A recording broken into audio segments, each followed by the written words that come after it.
आपसे समझना चाहती हूँ, हरियाणा की सियासी हवा कुछ कहती हुई सुनाई पड़ रही है सर?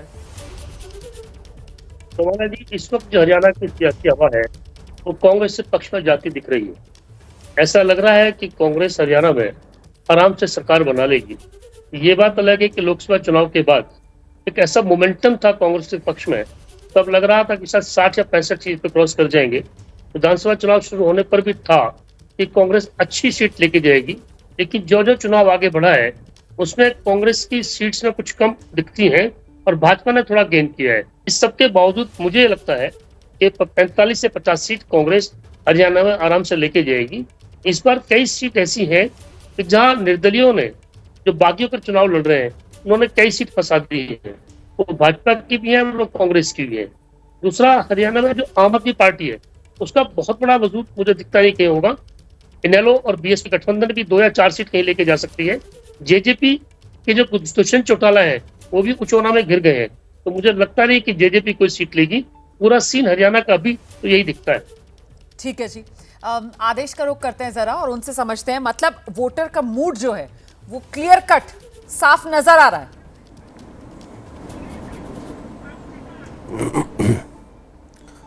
देखिए रोमाना, लोकसभा के पैटर्न पे चुनाव हो रहे हैं। लोकसभा में क्या हुआ था कि कांग्रेस और बीजेपी दोनों के बीच में टक्कर थी और 5-5 सीट दोनों को मिली, और जेजेपी और एनएलडी का जो वोट आया था वो नोटा से भी कम था। तो उसी तरीके का चुनाव मुझे ये लग रहा है। बट अभी ये कह सकते हैं कि बाइपोलर इलेक्शन है, लेकिन उसमें कम से कम 8 से 10 सीटें ऐसी हैं जहां मैं कहूँगा कि जो अदर्स को जाने की संभावना है, जिसमें इंडिपेंडेंट्स हैं, जिसमें एनएलडी है। और जैसे जैसे कल वोटिंग नज़दीक आ रही है, मुझे लगता है अदर्स की संख्या में भी कमी आएगी और ये सीटें भी कांग्रेस और बीजेपी के बीच बट जाएंगी। रेशो क्या होगा उसके बारे में बात नहीं कर सकते अभी, वो तो 8 तारीख को समझ में आएगा। लेकिन कुल मिला के मैं कह सकता हूँ कि पैटर्न सेम है जैसा 3 महीने पहले था लोकसभा चुनाव का, और उसी तर्ज पे दो पार्टियों के बीच चुनाव हो रहा है। कोशिश हुई कि चुनाव ट्रायंगुलर हो जिससे बीजेपी को फ़ायदा हो, लेकिन नहीं हो पाया। और जैसे ही चुनाव दो पार्टी के बीच, कांग्रेस और बीजेपी के बीच होगा, तो उसमें कांग्रेस पार्टी को काफ़ी फ़ायदा होगा, क्योंकि जो एंटी बीजेपी वोट है वो कहीं बटे नहीं है, वो एक ही पार्टी को जा रही है जो मुख्य विपक्षी पार्टी है।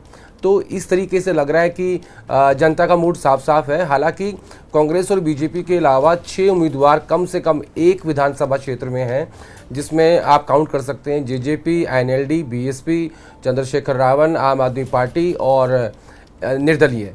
तो 6 कैंडिडेट होने के बावजूद भी जनता ने एक स्पष्ट मन बनाया है कि हम अपना जो वोट है वो वेस्ट नहीं करेंगे, वो दो पार्टियों के बीच ही रहेगा। जो दो मुख्य पार्टी हैं, जो देश की बड़ी पार्टियां हैं, हम उन्हीं को अपना वोट देंगे। तो इसमें मुझे एक बड़ा सेटबैक लगता है रीजनल पार्टीज़ के लिए कि ठीक है, आपने लोकसभा चुनाव में उनको वोट नहीं दिया, मुझे समझ में आता है कि आपने 2 नेशनल पार्टीज़ को वोट दिया, लेकिन आप विधानसभा चुनाव के अंदर भी आप क्षेत्रीय पार्टी को नकारेंगे, तो ये उनके लिए चिंता का विषय है। दुष्यंत चौटाला का समझ में आता है कि उनको वोट नहीं मिल रहा है, क्योंकि उनका अलायंस साढ़े 4.5 साल तक बीजेपी के साथ रहा, और आखिर में जब उन्होंने तोड़ा तो उन्होंने ये कहा कि हाँ, मुझसे गलती हो गई है। और इसीलिए मुझे लगता है कि जेजेपी अपना खाता नहीं खोल पाएगी, क्योंकि 2019 में जेजेपी को एंटी बीजेपी वोट मिला था और लोगों को उम्मीद थी कि दुष्यंत जो है वो बीजेपी को बाहर करेंगे, लेकिन दुष्यंत के पहियों पे बीजेपी सरकार बीजेपी की चली 4.5 साल तक, और जब अलायंस टूटा तो वो उससे बाहर आ गए और अपने आप को विक्टिम कार्ड उन्होंने प्ले किया कि कहीं ना कहीं इस बार वो जिस तरीके से आईएनएलडी और आईएनएलडी के साथ, चलिए बीएसपी तक तो बात समझ में आती है, लेकिन जब वो गोपाल कांडा भी आ गया और गोपाल कांडा वाली सीट से जो बीजेपी उम्मीदवार उसने अपना नामांकन वापस ले लिया, फिर वो जो एक संशय बना आईएनएलडी को लेकर भी कि पिछली बार भतीजा इस बार चाचा चला जाएगा, वो बीजेपी का बी टीम, क्या ये एक बड़ी वजह हो सकती है कि इस बार जो वोटर है वो निर्णायक अंदाज में वोट करेगा, मतलब वो सीधी आर पार की लड़ाई। ये जो दो खास मेहमान आप देख रहे हैं हमारे साथ, बीजेपी और कांग्रेस, इन्हीं के बीच रहने का मामला नजर आ रहा है इस वक्त हरियाणा में, जैसा कि वरिष्ठ पत्रकार कह रहे हैं। राजीव जी, आपके पास आ रही हूं, आपने भी सुना कांग्रेस के पक्ष में हवा, यहां पर पत्रकार ये बता रहे हैं, और साथ ही साथ वो ये कह रहे हैं कि साहब ये जो सत्ता विरोधी रुझान है ये बट भी नहीं रहा है। मतलब शायद बीजेपी ये सोचकर कुछ खुश हो सकती थी कि सत्ता विरोधी वोट अगर बटेगा तो कुछ बीजेपी को फायदा मिल जाएगा, लेकिन ऐसा भी नहीं होता हुआ नजर आ रहा है। राजीव जी,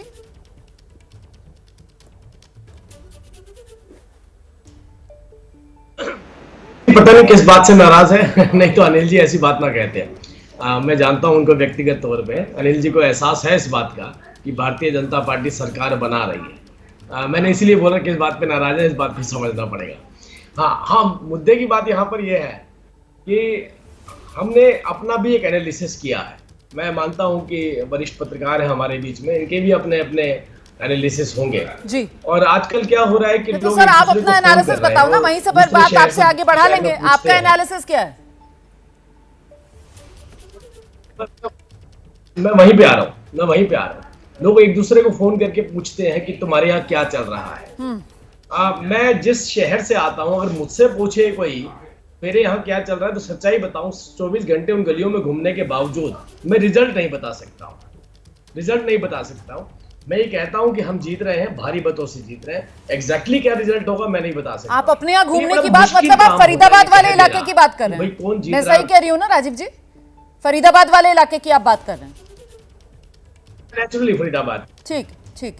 मैं ये कह रहा हूँ कि हमारी मैक्सिमम सीट्स फरीदाबाद में, लेकिन अगर कोई मुझसे ये पूछे बाहर से फोन करके कि क्या चल रहा है, तो मैं उसे क्या जवाब दूंगा? मेरे पास ऐसा जवाब नहीं होगा, क्योंकि मुझे मालूम है ये वोटर साइलेंट होता है, वोटर सुरक्षा को वोट करता है, वोटर डेवलपमेंट को वोट करता है, वोटर भ्रष्टाचार मुक्त प्रशासन को वोट करता है, शासन को वोट करता है, और वोटर चाहता है कि मेरा कंट्रीब्यूशन देश के अंदर भी रहे। मैं जिस राजनीतिक पार्टी के साथ चलूं, उस पार्टी का योगदान देश निर्माण में होना चाहिए। ये वोटर की सोच होती है।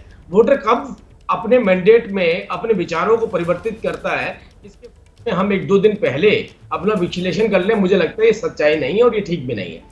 भारतीय जनता पार्टी पूर्ण बहुमत के साथ, लेकिन हमें ये नहीं भूलना चाहिए। ठीक है सर, आपका दावा आपने रख दिया, आपने रख दिया, और आप उसके लिए एग्जाम्पल या सैंपल जो है वो आप फरीदाबाद इलाके का दे रहे हैं, जहां से आप आते हैं।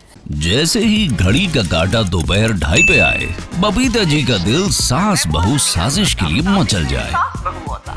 और ये है इनकी बहू, पूरे दिन ऑफिस की टेंशन हो जाए गॉन जब ये करें अपना फेवरेट शो फ्री टाइम पे ऑन।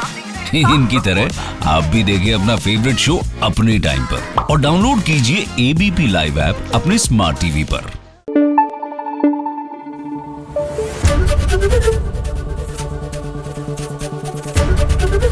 एबीपी न्यूज आपको रखे आगे।